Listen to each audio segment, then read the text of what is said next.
Hi friends, look, it's me, host Eric, host of Talking with Famous People, coming to you live, in person, recorded, not live, on the radio, except it's YouTube. And if that weren't enough, I'm full of words and ideas to say to you.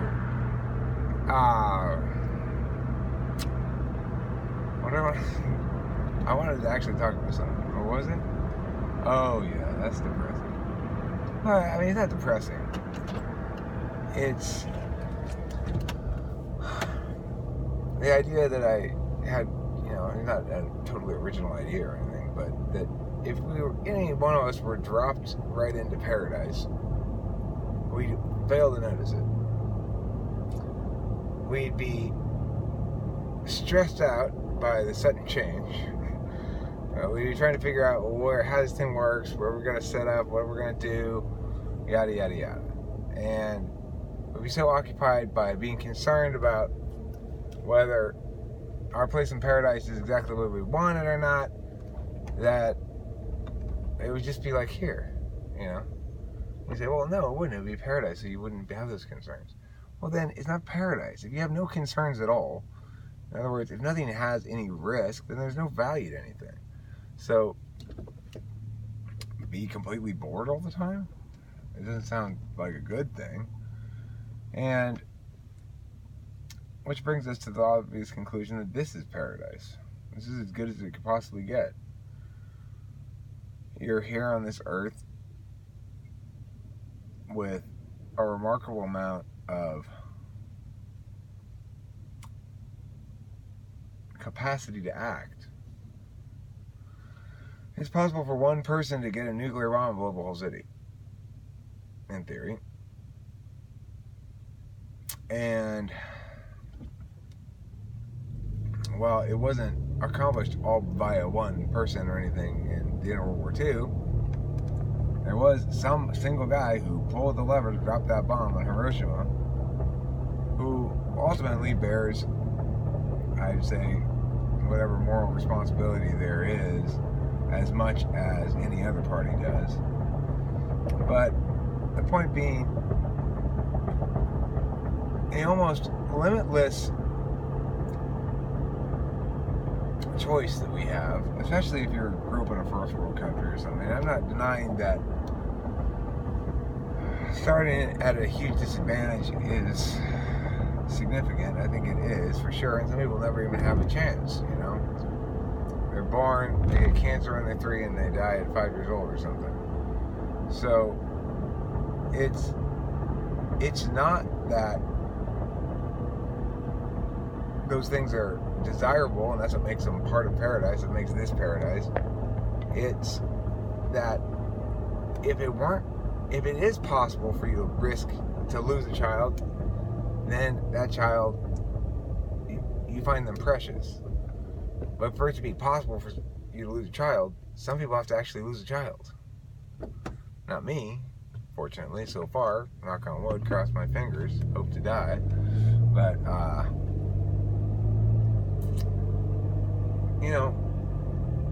you can't structure heaven in a way that ignores the importance of things mattering.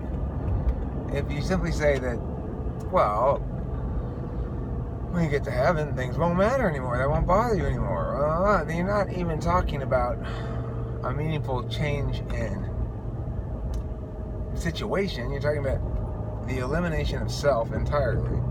It's not meaningful anymore to say that you go there, because that's not you. You are somebody who values things, and weight has weight. Things have weight and significance. So,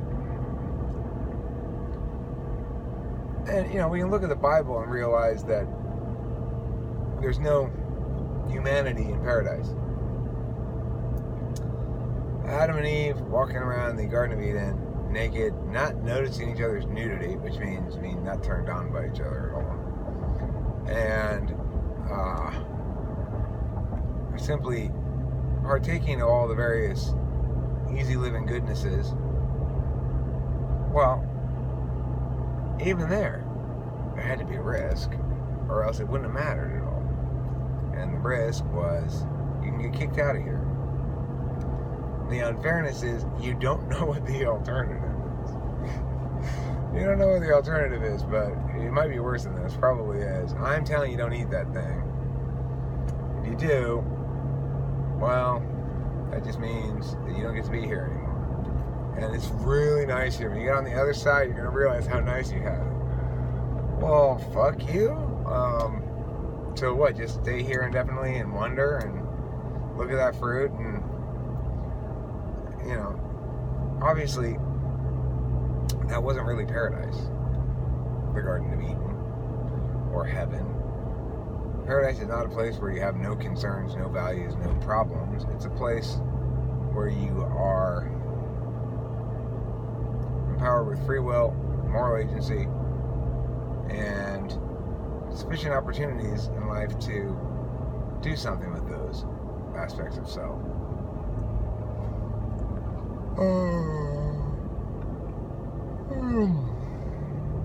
So yeah, the reason Satanism is so popular in some regard is because,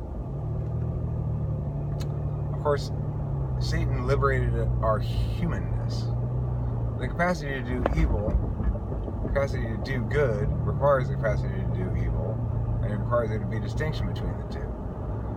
If humans didn't know the difference between good and evil, that means they weren't able to suffer, they weren't able to commit injustice, they had no notion of what that was. So there was no equity, no fairness, no interests, no values,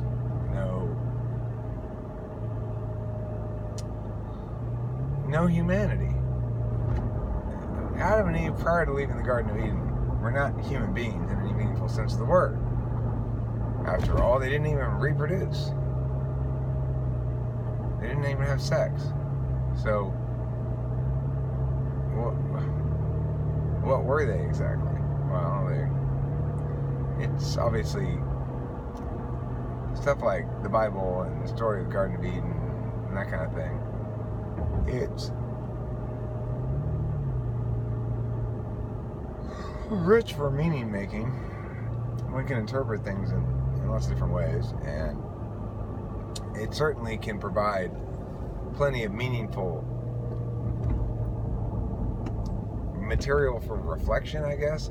I don't know, but the thing is, when you start to parse that shit out at all, then you realize that whatever message is there, if there's some message implicit that we're supposed to take away from it, or there's some truth there that we need to internalize, the truth would be that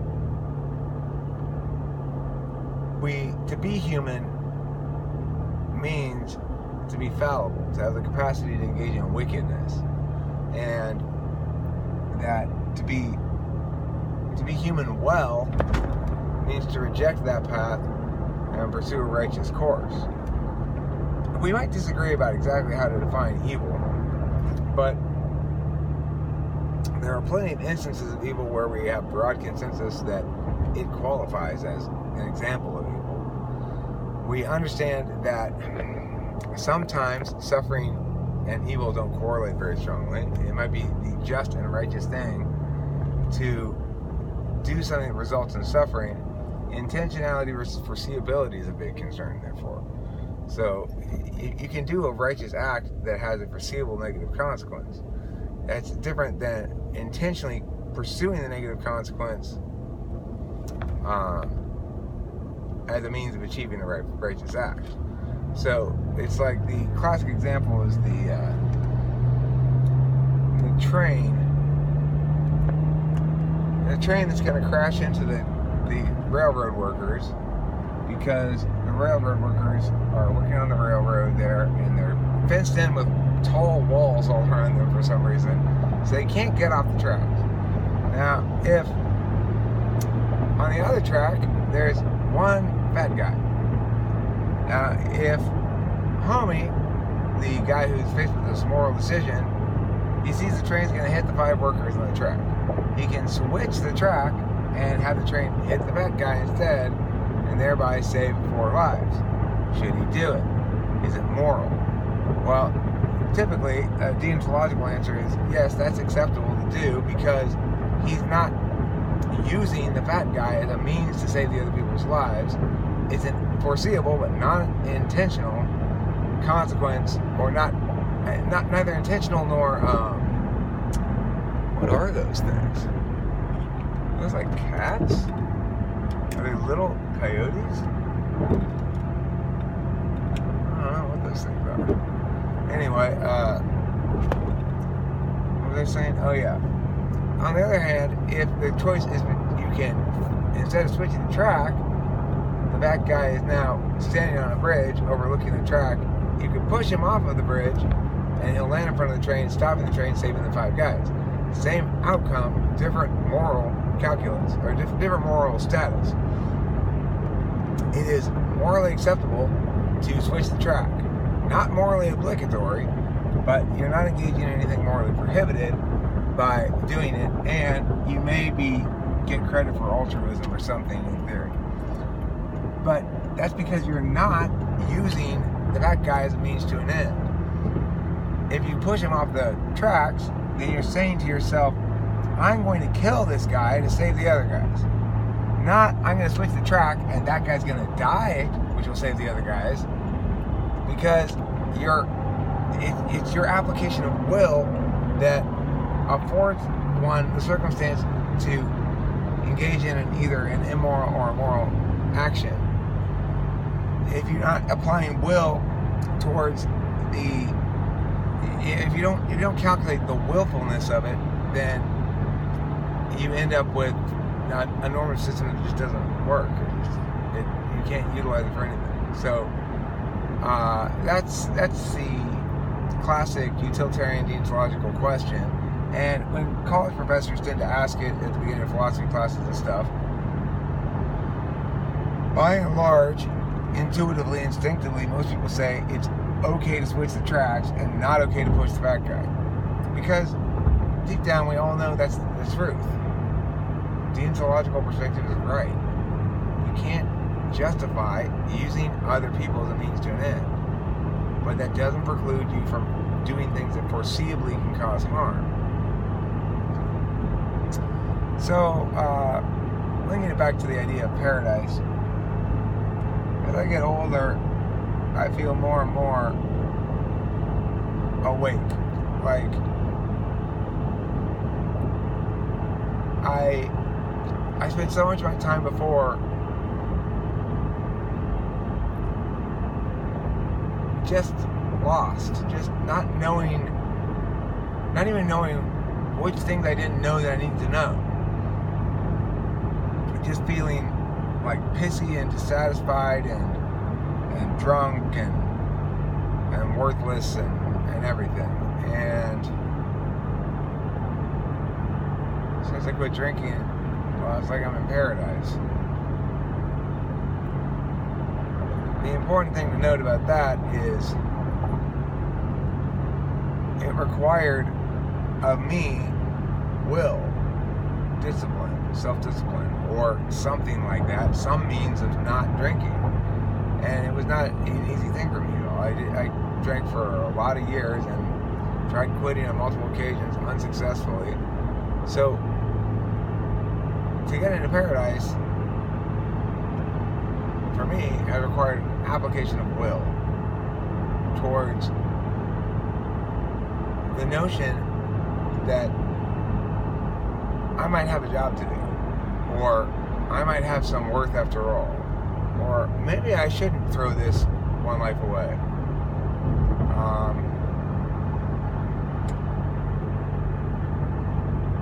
It's saying this Eden of drunkenness is boring as fuck. It's time to eat the apple. I gotta get the fuck out of here. I can't do this anymore because I'm dying. Physically, mentally, spiritually, whatever, I'm dying. And I was.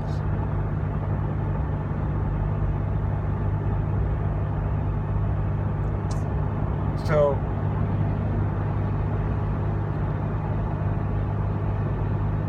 paradise the spiritual state of being, in which one is able to execute one's will in meaningful, impactful ways that create actual value for oneself, and that allow oneself to be greater than logic or reason can justify. If you want to be strictly TI about everything, and logical and reasonable about everything, and say, I'm not going to sustain anything that doesn't withstand all scrutiny, well, the only thing you're sustaining is your refusal to sustain. And you can't spend your whole life negating. You can't spend your whole life avoiding being gay. You know, like, I don't want to do that because it's gay or it's stupid or whatever. You know, be as gay as you want. Be as gay as you feel like. If I would feel like making some fucking show tune, that's what I'm going to make. I seriously am so angry at myself for my past fear-based life, where it was like, whatever you do, don't fuck up. Don't take any chances because you're always drunk. Just don't fuck up. And then maybe you'll be able to stay in paradise where you can be drunk all the time. It was never paradise. It was a rejection of my own moral agency. So that's all I have to say about all that. And it's kind of advicey, I know, but you know, what can I say? I'm feeling advisory, I suppose. Thanks for watching. Don't forget to eat plenty of cheese. If you'd like more valuable advice from me, sir, you too can purchase a typing session with me. It's a one-on-one session, an hour long. I'll talk to you about your type, your cognitive functions, your life, your mom, your dad, whatever you want to talk about. And I am known in some circles to be fairly insightful. I'll give it my full ass. I do a good job working with clients. I do it all the time in debate coaching, and you can anticipate good return on your money. Also, I have my book, Exciting Tables and Words About Human Personality, which is available, both those things, at TwFP collectibles.com. Goodbye.